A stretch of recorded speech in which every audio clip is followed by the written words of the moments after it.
Nike is scrambling. External manufacturing partners, overloaded production lines, websites crashing under demand volume they weren't built to handle. And the season hasn't even begun. That single fact should stop you cold, because what it reveals about Shedeur Sanders isn't just a commercial story, it's a statement about the gap between how the NFL's establishment sees a player and how the actual public does. And right now, those two assessments are not even in the same conversation. Let me tell you what happened in Avon, Ohio. Not in an NFL stadium, not at a nationally televised event. A high school football game, Friday night, local stands, the kind of setting that has nothing to do with professional football. Someone sitting in those stands looked around and counted 8 separate people wearing Shedeur Sanders jerseys, not 8 people who came together. 8 individuals who woke up that morning, went to their closets, and independently chose to wear this particular player's name and number to a high school game in Northeast Ohio. No promotional event, no coordinated fan group, just 8 people making the same private choice. I think about that Avon story constantly, because what those 8 people were expressing isn't something that fits into Nike's demand forecasting spreadsheets. It's something older and more stubborn, a sense of genuine belonging. When you see that kind of attachment at a Friday night game in a mid-size Ohio suburb, you're looking at the foundation of something that no draft position-based commercial model can measure. And that's the problem, isn't it? Because draft position was exactly what Nike's models were running on. To understand why any of this matters at the level it does, you have to understand what the number 2 actually means in Shedeur Sanders' life. Most players wear numbers the way most people have zip codes, assigned by circumstance, functional, forgettable. The number 2 is not that. He built a personal apparel brand around it, too legendary, while he was still in high school at Trinity Christian in Texas, before a professional career was anything beyond an ambition he was actively building toward. He constructed a real commercial identity around that number with genuine creative intentionality, long-term thinking. Personal meaning embedded into a digit before the NFL was even a realistic conversation. And when Colorado retired the number 2 in his honor before he'd taken a single professional snap anywhere, that wasn't a program doing a nice gesture for a departing star. That was a university formally acknowledging that the number had become inseparable from the person in a way that programs almost never choose to recognize. Colorado was saying, this number on this program, in this era, belongs to one person. And that relationship doesn't expire when he leaves. By the time Shedeur arrived in Cleveland, the number 2 wasn't a digit anymore. It was the accumulated symbolic weight of years of deliberate identity construction, which makes what came next so revealing. The Browns confirmed that DeAndre Carter was already wearing number 2. And here's where I need you to pay close attention, because the easy play, and there would have been genuine public appetite for it, was to make noise, to turn the number situation into a narrative, to position the whole thing as another example of the league trying to diminish him, and let that story generate social media momentum and public sympathy. He had every right to. His audience would have responded. He didn't do any of that. He took number 12, a number with no personal history, no cultural resonance, nothing, and he went to work, quietly. And what the market did with that number 12 jersey is what should have detonated every assumption Nike's commercial team had built around him. A 5th-round pick, wearing a number he didn't choose, on a team that won 5 games, and he became the top-selling jersey in the entire 2026 NFL draft class. He outsold every quarterback taken before pick 144. He outsold skilled position players from the first 2 rounds, players with better draft capital, better infrastructure, better team situations. He did it clearly and decisively, not in some ambiguous margin that could be explained away. And here's the historical weight of that. In the entire history of the NFL draft, a 5th-round pick had never led his draft class in jersey sales. Never. That fact deserved to reshape the entire commercial conversation around this player. It largely didn't, because the people running the conversation had already committed to a narrative that the jersey numbers directly contradicted. I want to slow down on what those number 12 sales were actually measuring. Buying a professional athlete's jersey is not an impulse purchase. It's a $40 or $50 financial decision, and on top of that, it's a social statement. You're telling everyone who sees you which story you've bought into, whose journey you're invested in. Fans purchasing jerseys at that volume for a 5th-round pick weren't responding to on-field production, because there wasn't enough of it yet to drive commercial behavior at that scale. They were responding to something deeper, the story of a player the league's own evaluation process tried to minimize, who absorbed that treatment with visible composure, who showed up in Cleveland without complaint and competed. Those number 12 sales weren't measuring fan enthusiasm. They were measuring narrative attachment, the organic, unsolicited kind that no advertising budget can manufacture. Nike's commercial models, it turns out, are built for the manufactured kind. First-round quarterbacks get projected commercial interest because draft position signals attention, attention signals audience size, and infrastructure scales accordingly. The models are good at that. What they are not built for is the kind of cultural resonance that accumulates over years through performance, identity, and story. The kind that doesn't announce itself through draft capital or any of the conventional signals the commercial apparatus uses as inputs.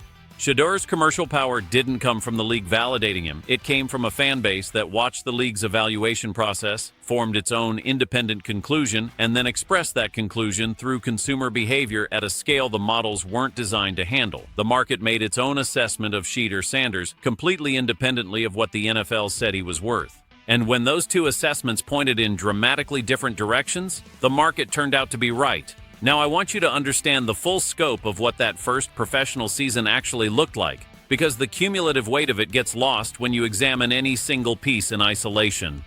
The 144th pick overall. No meaningful preseason preparation, no first-team reps before being thrown into live game situations, behind an offensive line that wasn't built to protect anyone. He wore a number that wasn't his. He made the Pro Bowl, the first Browns quarterback to do that in nearly 20 years. He threw 10 interceptions that gave every critic exactly the ammunition they needed to sustain the dismissive framing. And then, an independent scout, working with no organizational affiliation, broke down his tape and concluded that his production, relative to the circumstances he was actually operating in, compared favorably to quarterbacks who'd been given every conceivable structural advantage from day one. Add the commercial performance on top of all of that. The combination of those outcomes assembled within circumstances that were objectively designed to limit his opportunity is without precedent for a player taken where he was taken. And that was the number 12 version of this story, before the return to the number he actually built his identity around. So, March 30th, 2026, DeAndre Carter is released. The number 2 jersey is open. The Browns confirm publicly and immediately that Shedeur is reclaiming it. And his response, which tells you everything about his understanding of his own commercial weight, was a single post on X. Just the number. 2. Not an announcement. Not a promotional statement. Not an emotional paragraph about what the moment meant to him. Just the number sitting there in the post, without comment or context, and the people who'd been following this story for over a year knew exactly what it meant. What happened next was not the measured, gradual merchandise demand that Nike's planning systems are built to manage. It was a consumer surge that retail infrastructure simply isn't architected for. Fans who had been waiting, some of them since the night the number 12 was assigned, didn't browse or deliberate or comparison shop. They went directly to purchase. People who already owned the 12 jersey started calling about exchange policies within hours of the announcement. Online merchandise platforms handling Browns inventory experienced traffic volume that exceeded what their systems were designed to process. The queue to buy the jersey became a phenomenon in itself, something people were posting about, documenting, because the wait time became evidence of the scale of demand. You don't see that with normal jersey releases. You don't see fans posting screenshots of how long they've been in the queue as a form of collective participation. That's not what jersey demand normally looks like. That's what movement looks like. And Nike, one of the most sophisticated supply chain operations in the entire consumer retail industry, found itself behind, significantly behind, visibly behind. And then came the detail that tells you more about the severity of the miscalculation than any sales figure could. External manufacturing partners, contracted outside the original plan, brought in specifically to fill the gap between what Nike's projections said and what Shedeur's return to the number 2 actually produced. I think a lot of people hear Nike is using outside manufacturers and process it as routine operational news, a supply chain adjustment, something unremarkable. It is not routine. For a brand operating at Nike's scale, a company with one of the most sophisticated internal manufacturing and logistics operations in the history of consumer goods, making that call means acknowledging that internal architecture has been genuinely overwhelmed. It is not a capacity adjustment. It is a company with massive internal resources admitting that those resources cannot handle what is being asked of them and going outside for emergency help. That is the corporate equivalent of calling for reinforcements in the middle of a game that was supposed to be under control, and it's happening in the spring before a single regular season snap has been played. Here's what I keep coming back to, and I want you to sit with this question seriously. What happens when the actual football starts? What happens when Shedeur Sanders runs out of the tunnel for the first regular season game of 2026 wearing that number 2 jersey as the confirmed starting quarterback of the Cleveland Browns in front of a fan base that has been building emotional investment since draft night 2025? The commercial infrastructure around him is already strained under preseason conditions. The story already has the full shape of something that hundreds of thousands of people have bought into before the on-field performance has even had the chance to justify it in the traditional sense.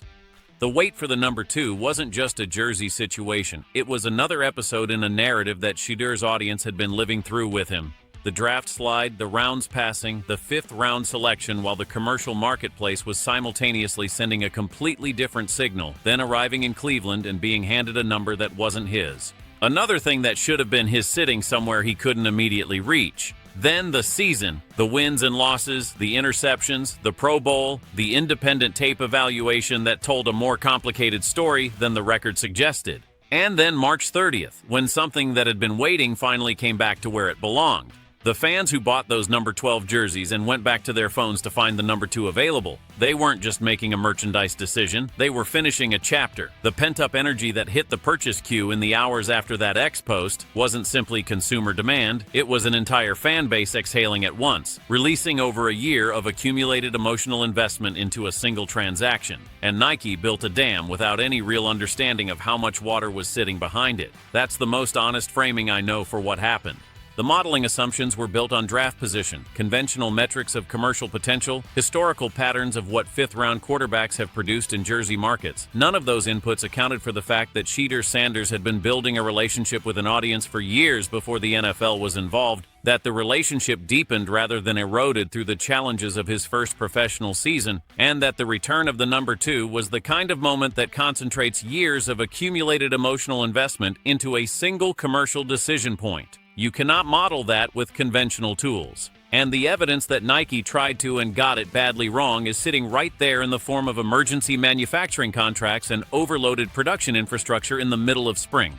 The number 12 jersey was the early warning signal.